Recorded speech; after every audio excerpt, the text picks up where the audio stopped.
When the clerk said no decent rancher married a girl like Inés Márquez, Amos Whitaker did not waste a single word defending her.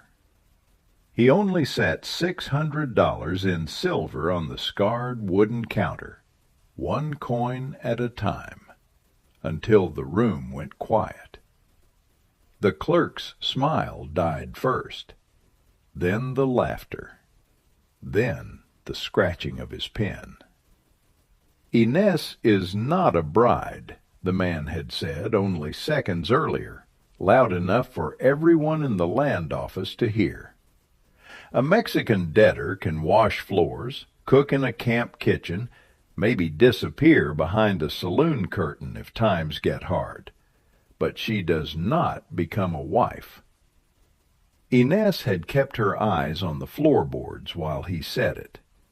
That was how a woman survived humiliation in a town that had already decided what she was worth.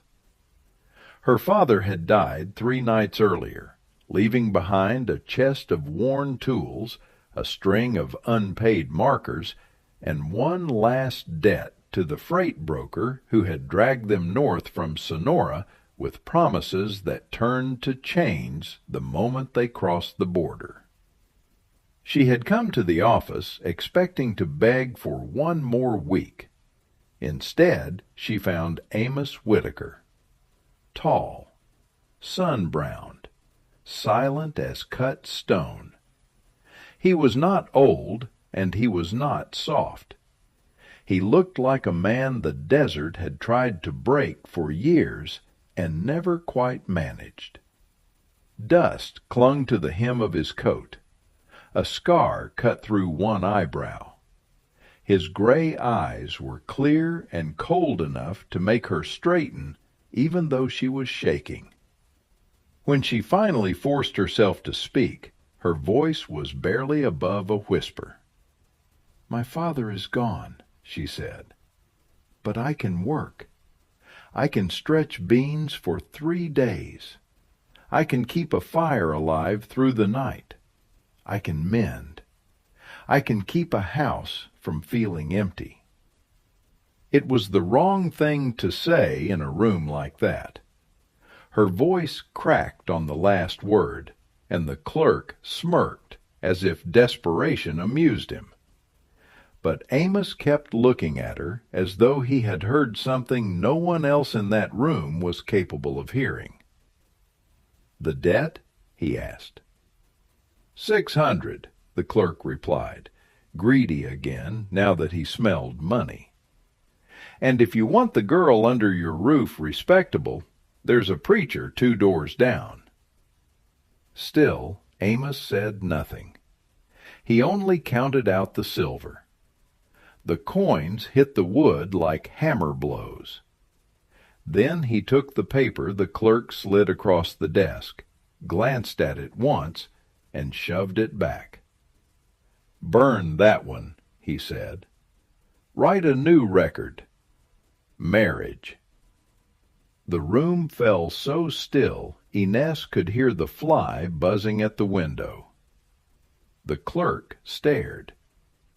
"You serious?"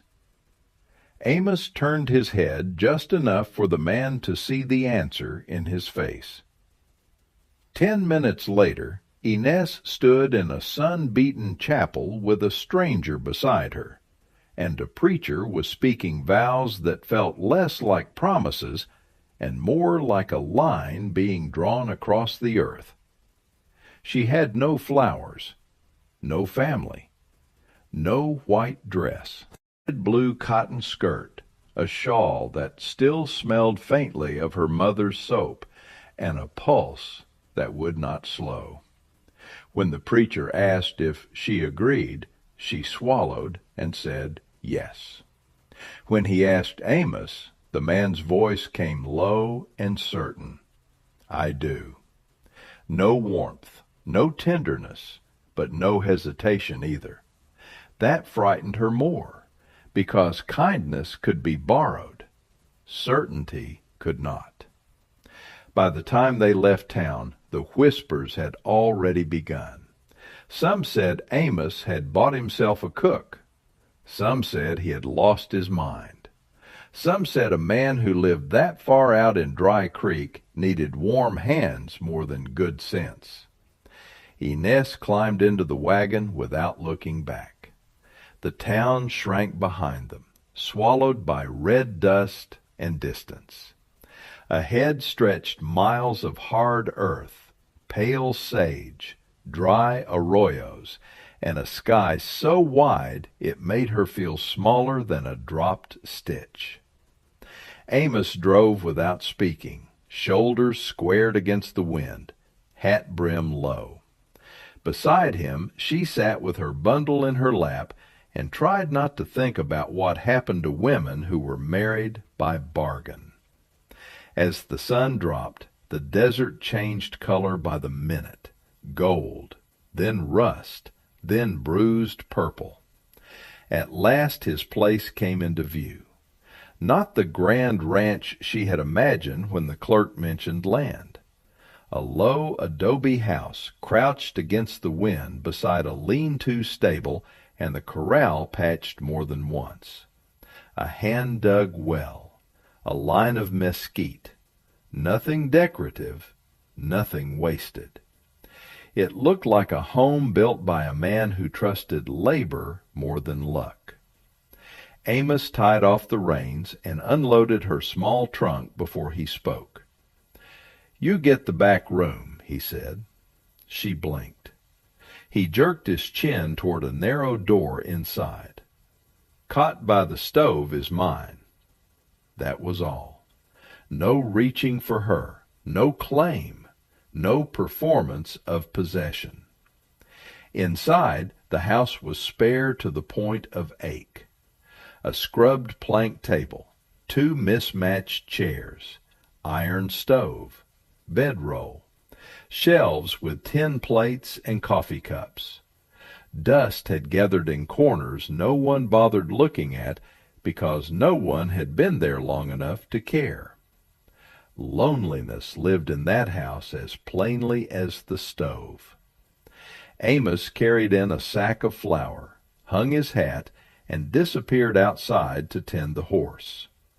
Inés stood alone in the center of the room while evening settled through the small windows. This, she thought, was her life now. Not rescue, not romance, an agreement written in silver and silence. Then she looked at the cold stove, the empty shelf, the cracked clay jar by the basin, and something inside her stiffened. If she had been brought here as a bargain, then she would answer with the only power no one had ever managed to take from her. She would make the place feel lived in. That first night, with a handful of beans, stale flour, onion ends, and a strip of dried beef, she made a thin stew that tasted like stubbornness. She swept the dirt from the corners.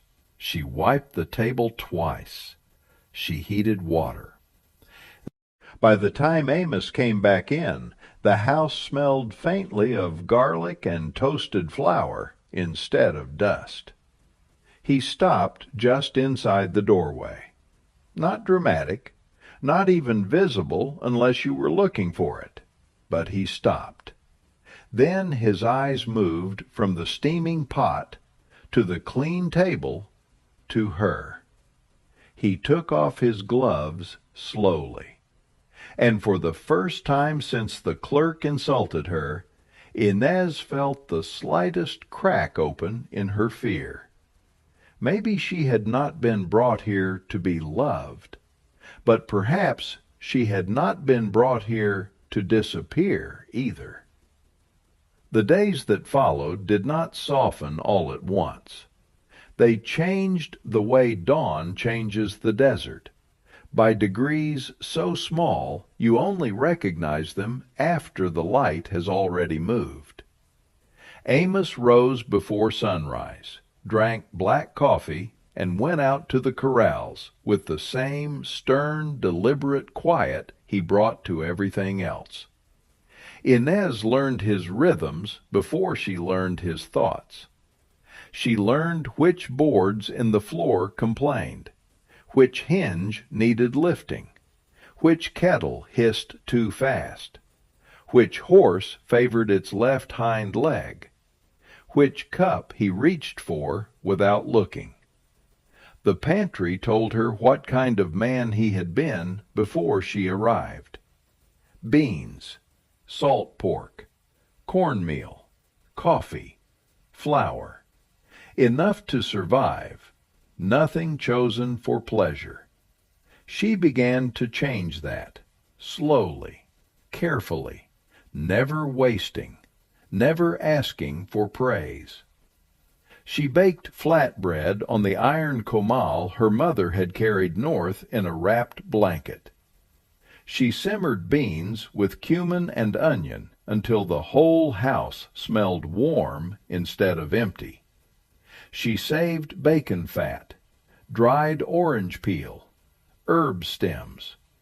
She turned scraps into broth, broth into gravy, old grief into usefulness. By the second week, the house no longer felt like a stopover between hard days. It felt inhabited. She stitched curtains from flour sacks, set his tools in order by the door, scrubbed the windows until the light came in clean, found a broken clay basin behind the house and filled it with soil from the wash, planting cilantro, epazote, and 2 chili seeds she had carried in the hem of her dress all the way from home. When Amos noticed, he crouched beside the basin in silence, rough hand touching the damp soil as if it were something rare. "My mother grew things in cracked cups," Inez said before she could stop herself. He looked up.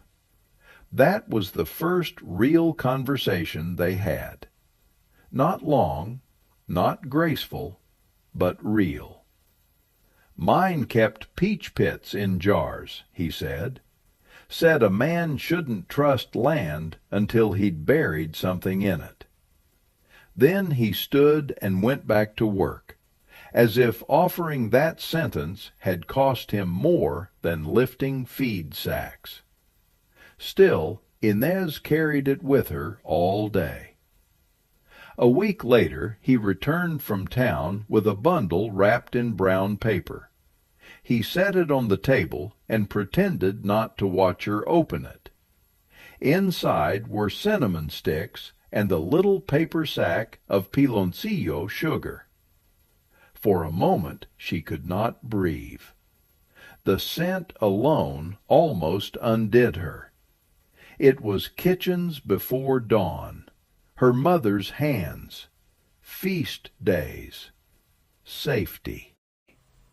"The grocer said it came in on the Chihuahua line," Amos muttered, studying the stove instead of her face. "Figured you might know what to do with it."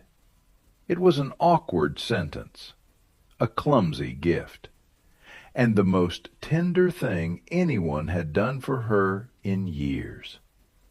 That night she stirred cinnamon into coffee and sweetened biscuits with shaved piloncillo. Amos took one bite, then another, then sat there in the lamp glow, eating with the guarded concentration of a man who did not trust pleasure, but wanted it anyway. The silence between them changed after that. It was still quiet, but it was no longer empty. Then the monsoon came. The first storm hit in late August, boiling over the horizon with a violence that made the sky look bruised, black and green. Wind slammed against the adobe walls. Rain came down in sheets so thick the corral disappeared. Lightning split the sky open again and again, each strike close enough to shake the plates on the shelf.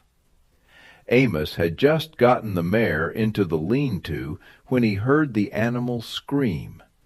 Inés heard it too. The mare was foaling early. Bad timing. Bad weather. Bad luck. Amos grabbed a lantern and a coil of rope.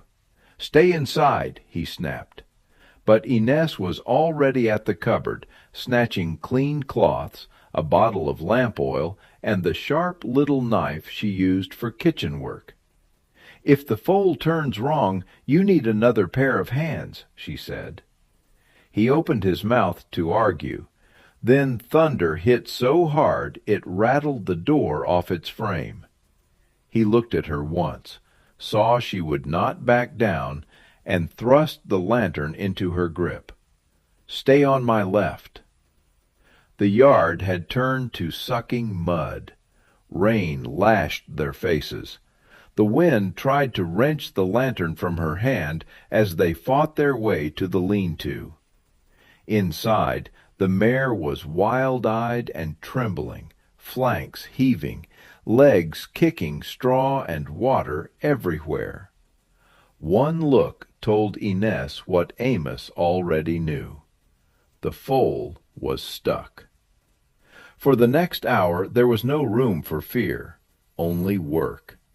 Amos braced the mare and talked to her low and steady. Inés knelt in muck and blood, sleeves soaked, hair plastered to her neck, doing what her father had once taught her with goats during flood season back in Sonora. Feel, turn, wait, breathe, try again. The mare nearly crushed her once. Amos caught her by the waist and hauled her clear. Lightning flashed white through the cracks in the wood. Rain hammered the roof. The mare screamed again. And then, with one final heave, the foal slid free into Amos's arms. For a second, all they could hear was the storm. Then the foal coughed, a small, wet, furious sound. Alive. Inés laughed without meaning to, breathless and shaking.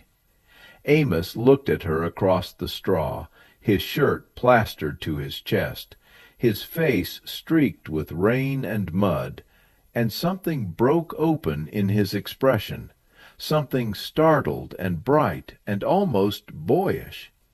He laughed, too. It was the first time she had heard it.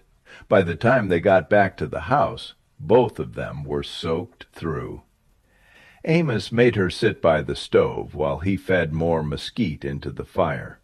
She wrapped her hands around a tin cup of hot coffee and watched steam rise from his shoulders as he stood too close to the heat and still shivered. "You were right," he said at last. She glanced up.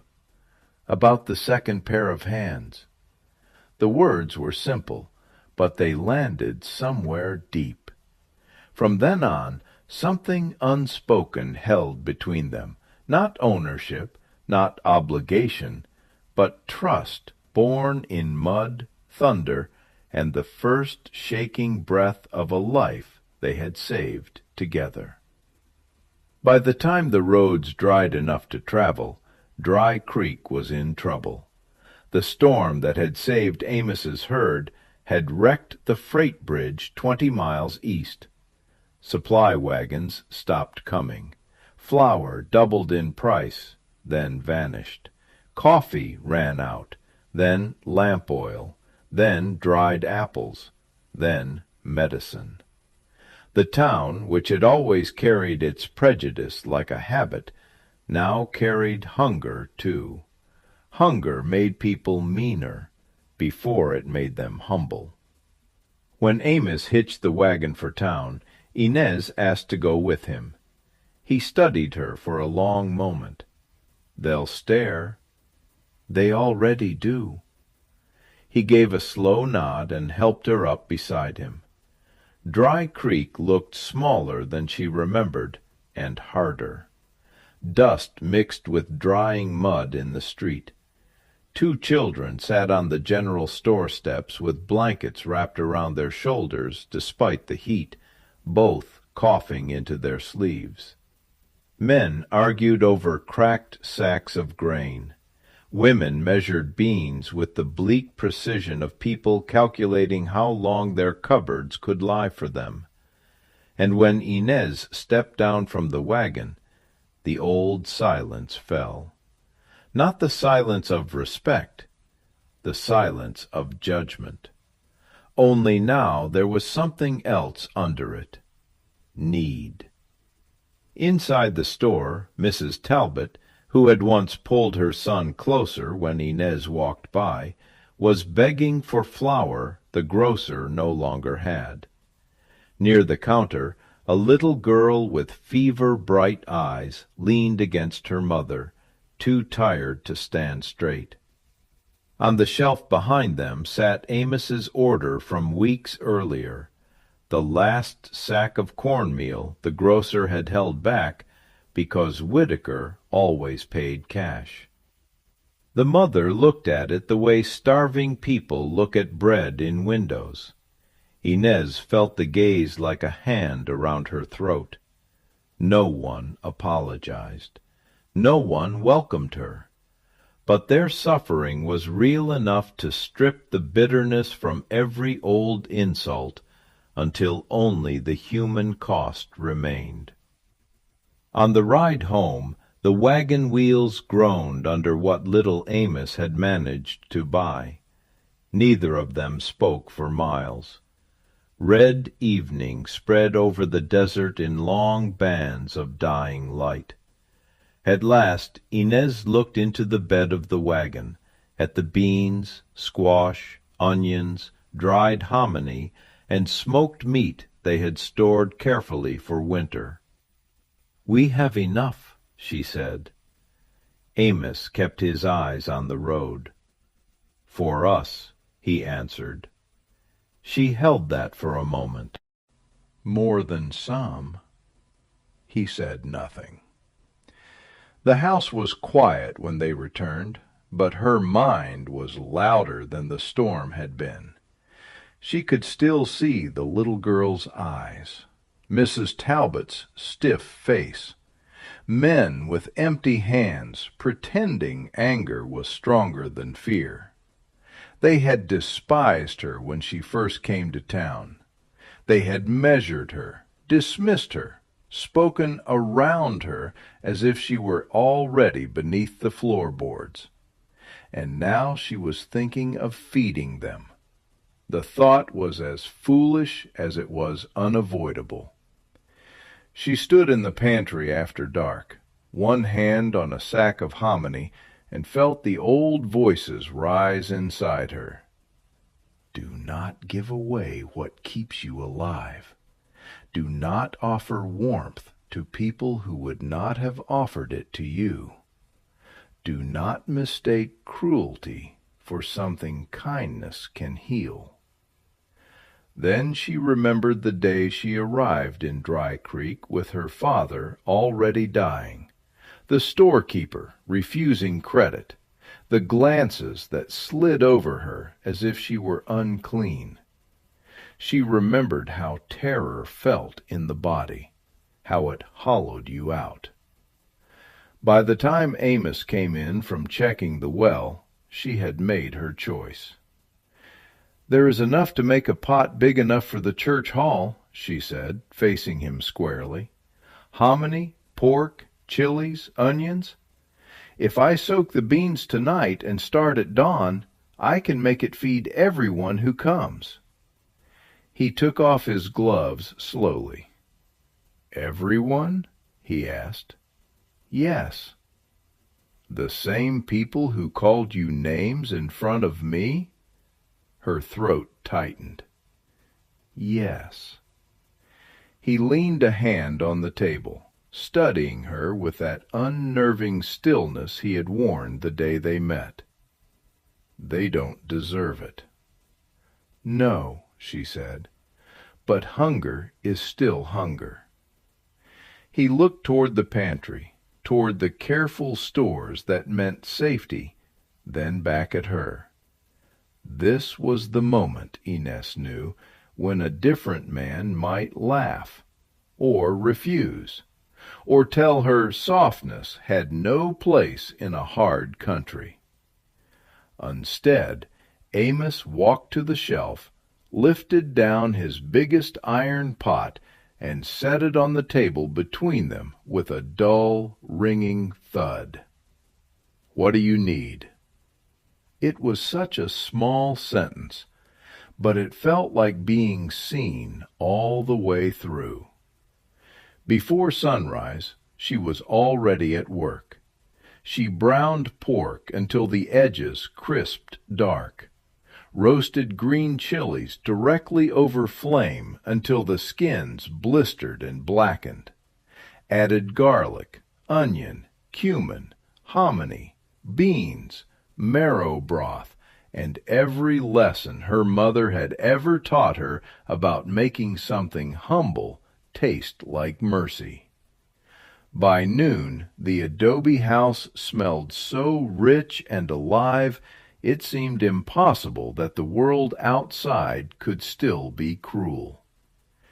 Amos lifted the pot into the wagon with both hands. Neither of them knew, as they drove toward town, whether they were bringing a meal or walking straight into humiliation.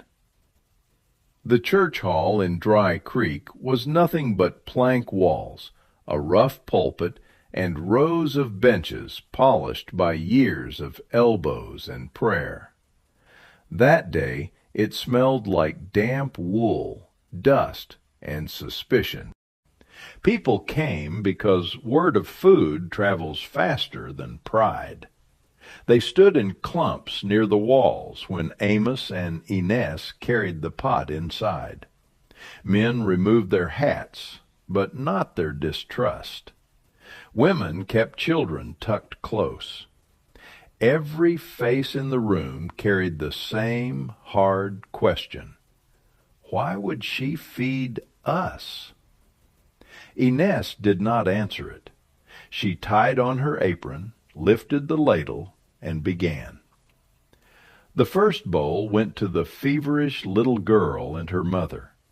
The mother hesitated only a second before taking it. Necessity won where kindness had not. The child blew across the surface, sipped, and then took a bigger swallow, eyes widening with the stunned relief of someone whose body had been waiting for warmth longer than her pride could admit. After that, the line began to move, one bowl after another: hominy, pork, red chili broth, steam curling into faces that had been pinched tight for days. At first, people ate without speaking. Then they slowed down, looked into their bowls, looked toward the front of the hall where Inés kept serving with a calm grace that made no demand for gratitude. Mrs. Talbot came back for a second helping, then the blacksmith, then the schoolteacher. The room changed by degrees, the way Amos and Inés had changed by degrees. Shoulders lowered, voices softened. Someone laughed weakly near the back. A baby stopped crying. The hard edges of survival, if only for one meal, eased. When the last of the stew was scraped from the bottom of the pot, Mrs. Talbot approached with her empty bowl in both hands. She was a woman known in Dry Creek for thrift, sharp opinions, and never admitting fault. Now she stopped in front of Inés and lifted her chin with visible effort. "My boy ate," she said quietly. "He kept it down." Inés waited. Mrs. Talbot swallowed. "Thank you, Mrs. Whitaker." The title hit the room like a church bell. Not girl, not her, Not that Mexican woman, Mrs. Whitaker. One by one, other voices followed. Awkward, uneven, real. Thanks. Bless you. Best meal I've had in weeks. You saved the children a hungry night. It did not erase the past. Nothing so clean ever happens in the real world. But it changed the terms. By the time Amos and Inés rode home, the desert air felt different against her skin, lighter somehow, as if a door she had stopped knocking on had finally opened from the other side. For the next several weeks, the town's behavior shifted in small, unmistakable ways. The barber tipped his hat. The school teacher set over cuttings for her herb pots. Mrs. Talbot brought a sack of dried apricots and stood in the doorway awkwardly until Inés invited her in.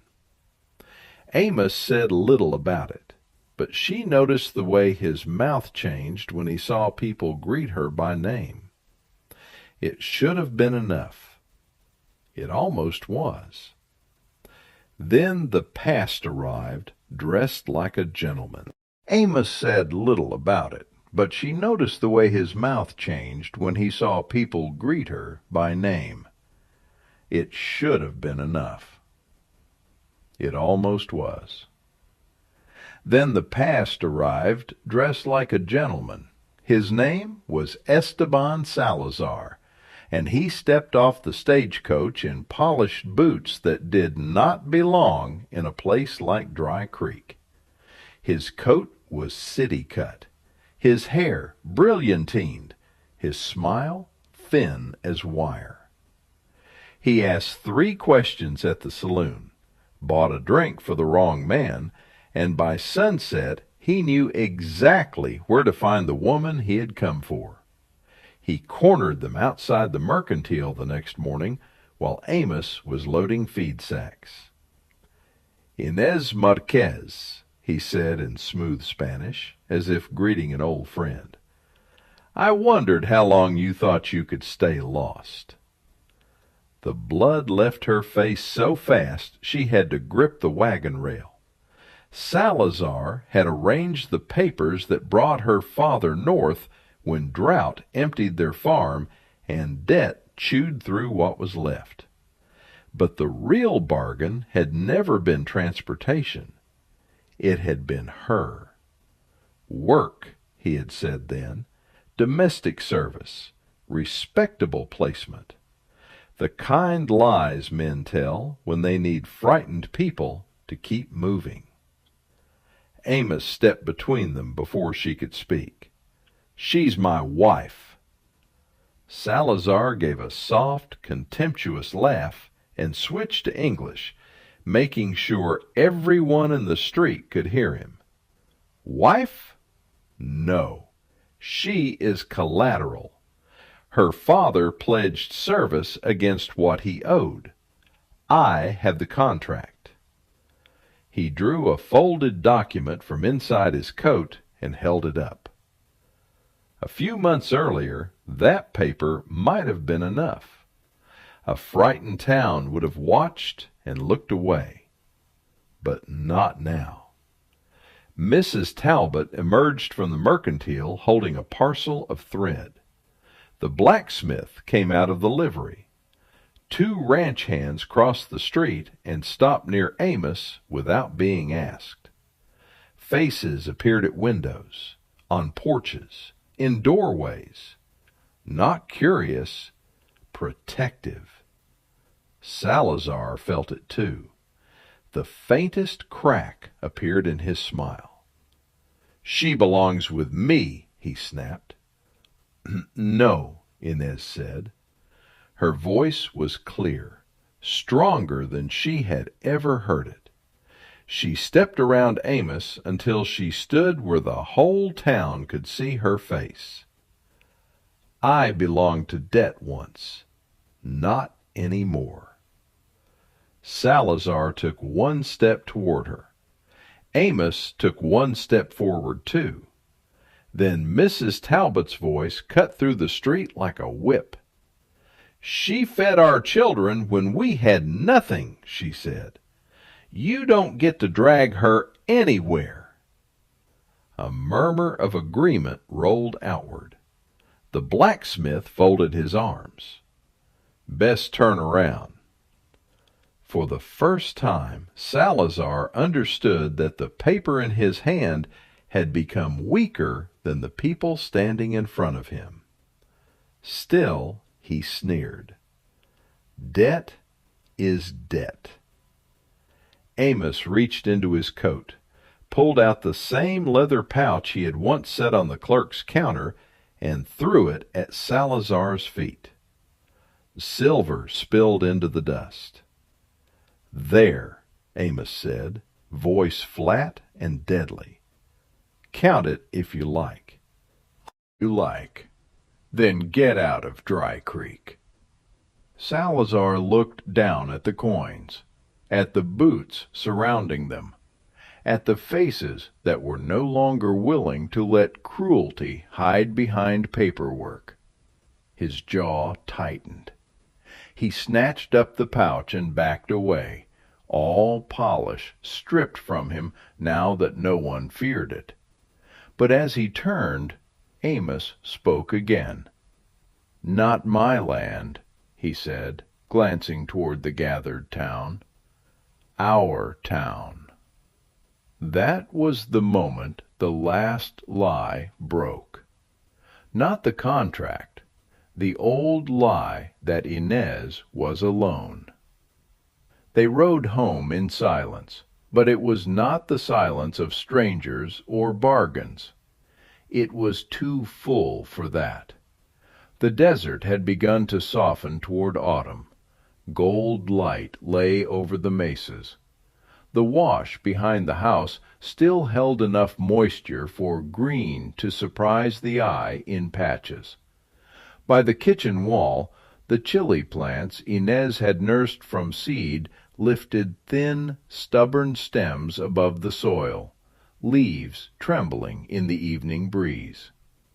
When Amos tied off the horse, he did not head for the stable. He came around the wagon and held out his hand. Inés looked at it for one brief, disbelieving second before placing hers in it. His palm was rough, warm, steady. He led her to the little basin by the wall where the herbs and tillies had taken root in cracked earth no one else would have bothered with. Then he stopped and looked down at the plants as if they explained something he had been trying for months to say correctly. "You do this," he murmured. She frowned faintly. "Grow peppers?" At that, the corner of his mouth moved, the smallest hint of a smile. "No," he said, "this." His gaze lifted to the house, the lamp already glowing inside, the swept porch, the towels drying on the line, the corral repaired with care instead of necessity, the life that now existed where once there had only been endurance. You make a place stop feeling empty. Every word landed slowly, carefully, as if he meant to get each one right. "The money I paid that day," he said, "that settled a debt. That part was business." His fingers tightened gently around hers. "But you were never business to me." Tears rose so fast she had to look away. All her life other people had named her before she could name herself. Burden, foreigner, cheap labor, collateral, girl, debt.